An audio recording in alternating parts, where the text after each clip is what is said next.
This is the Micro Machine Man presenting the most midget miniature motorcade of micro machines. Each one has dramatic details, terrific trim. You know, I never got this commercial. What does talking really fast have to do with tiny cars in cities?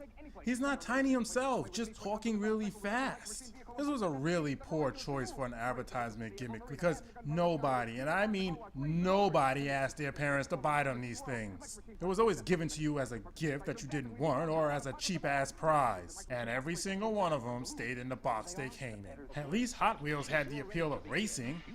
Sure, it wasn't good racing, but it was something. Micro Machine had tiny cities to go with tiny cars. Yeah, kick the can holds more excitement. Not to mention that they're so easy to lose that a 6-year-old can look at these two and say, this one, I'm gonna lose this as soon as I get home. But this one, it's gonna at least take me a week to lose this one. Yeah, I think I'll go with this one. If it doesn't say Micro Machines, It's not the real thing. Put the future in your hand. Another fucking toy that was nothing but work. It seemed like a good idea being able to build your own robot, but guess what? The only thing an 8-year-old wants to build is an appetite and maybe something out of Legos. Anything that looked like you needed a mechanical engineering degree to play with wasn't going to fly. Hell, even parents couldn't figure out how to put this shit together. Dad, is it done yet? Damn it, Billy, I'm trying to think here. Mom, Dad using bad words again. Put A slot into B slots. Ah, son of a bitch! Mom! That's it. Christmas is ruined. You happy, Billy? You ruined Christmas. And they really tried hard to push this thing, even giving it its own cartoon, but not even that got kids to buy it. You see? We weren't as stupid as your statistic chart said we were. Who put the future in your hand? Thank God this wasn't the future, otherwise we all be fucked.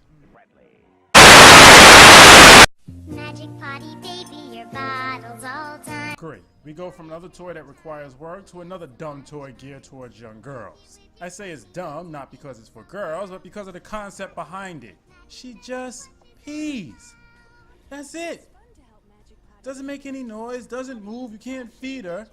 She just pees. And some bigwigs in corporate thought this would be appealing to young girls. The same demographic that find bugs disgusting. This is most likely to be more appealing to young boys than young girls. In fact, it probably was. Which would explain why so many men have a golden shower fetish. Thank God this wasn't on the market long. Magic Potty Baby and her Magic Potty. No water, no mess. Batteries not included.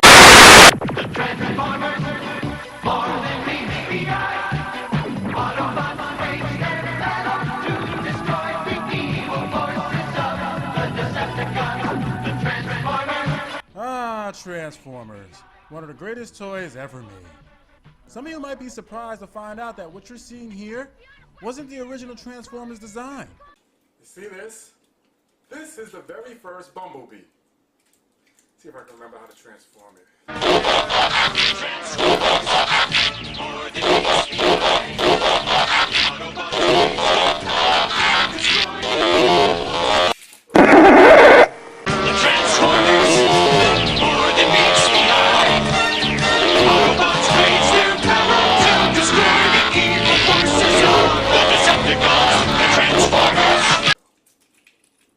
Look at this. It doesn't even have a head. His head is a windshield. I think.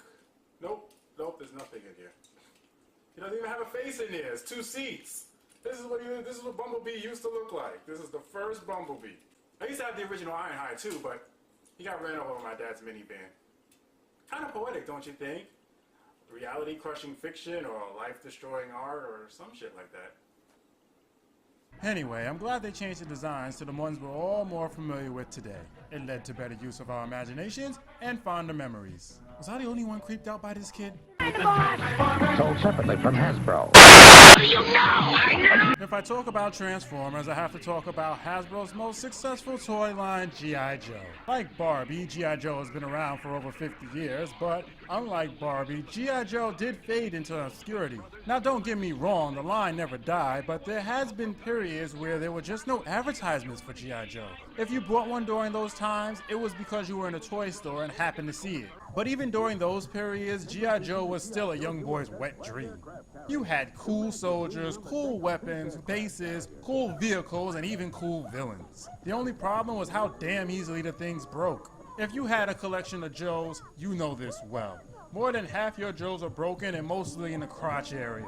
This meant 90% of the time you had dickless Joes fighting dickless Cobras. And without dicks to keep them in lines, their legs kept popping out of place. Eventually you learned the He-Man trick of taking them apart and making Franken-Joes, but they never lasted long or you really didn't want to use them as much. Despite all that, these were still some of the best toys a boy could have. Sold separately. Go! So, how do you follow up one of, if not the greatest toy line of all time? Chuck fucking Norris. Chuck Norris. Chuck Norris, man of action. Chuck Norris stars in Chuck Norris Karate Commandos. Chuck Norris, he's got nerves of steel and strength to match. That's right. When a ninja is so badass that he has to call himself Super Ninja, the only ones that can stop him is Chuck Norris and his Karate Commandos. My only question is, why did Chuck Norris even need the Karate Commandos? He's Chuck Norris! He should be able to bitch slap Super Ninja with his dick while hogtied.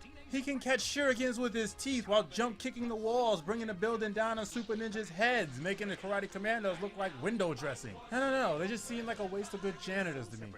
Anyway, like the Thundercat toys, each toy did some kind of action move that was different from the others. Like Super Ninja here.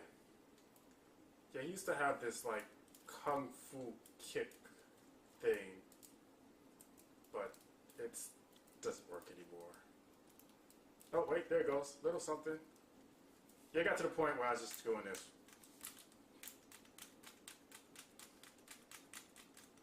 Hey, this toy's over 20 years old. What do you expect? Although the cartoon and the toy line didn't last very long, they did provide us with lots of memorable moments. Moments like never being able to find a fucking Chuck Norris figure. He was rarer than an Amazing Fantasy number 15. No matter where I went, I managed to find every other figure except Chuck Norris. There's a part of me that thinks they never even made an action figure for him. Wouldn't that be ironic? A toy line based off Chuck Norris with no Chuck Norris figure. Karate Commandos, Chuck Norris, Super Ninja, Reed Smith, Chemo, and other figures sold separately. New from Canada. It's funny that even though technology has progressed over the years, toy creation has digressed. I'm not saying that the toys today are bad, they're just not as good as they used to be. There are many possible reasons for this, but none of which I want to get into today.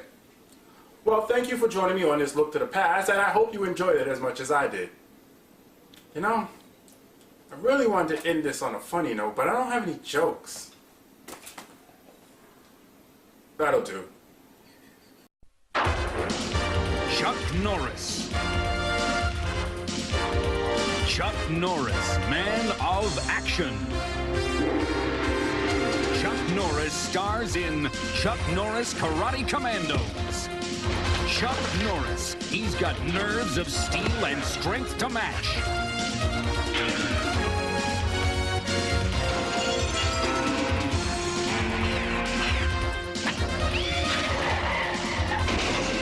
Chuck Norris with his team, Pepper. It's too dangerous, Chuck.